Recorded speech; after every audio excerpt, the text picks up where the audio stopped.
Is this a bailout? Let's dig into this one, because is this a bailout? Is this affordable housing? What exactly is happening, and how does it affect you, the consumer, in the greater Vancouver area? And so what's happened here?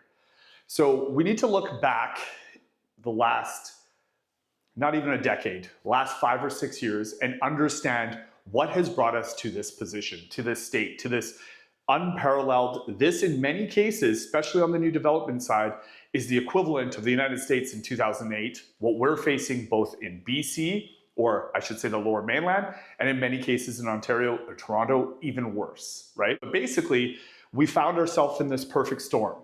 Low amounts of inventory, right? Almost free money. I have many clients that have 5-year fixed rates at 1.75% interest, historically low, and no condos to buy. Between that time period, interest rates went from 1.85 as high as 6% plus, because we've been trying to fight what 2021 and COVID originally created, was this acceleration of basically the cost of everything, right? So we had inflation at exorbitant amounts, 6 or 7%. So now that we're close to that, our interest rates have gone up as high as 6 or 7% for a 5-year fix.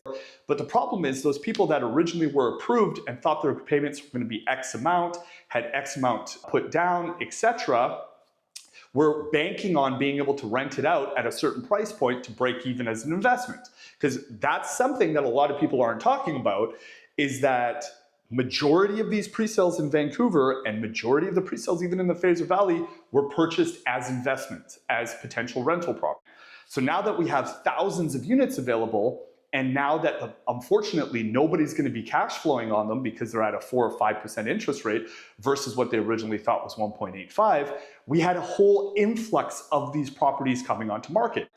This is where problem number 2 comes in, is that the clients and people that actually want to complete on their pre-sales that they bought in 2021, when they actually purchase that place, and let's just say they bought it for sake of use, $700,000, now that $700,000 home is only worth $600,000 or $575,000 because of all the influx.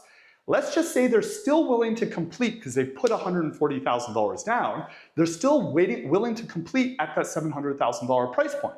The problem is because they weren't fully approved, which 90% of them weren't fully approved at that time, now their bank or their lender is reappraising that property, and it's no longer $700,000, now it's $575,000, let's just say, right?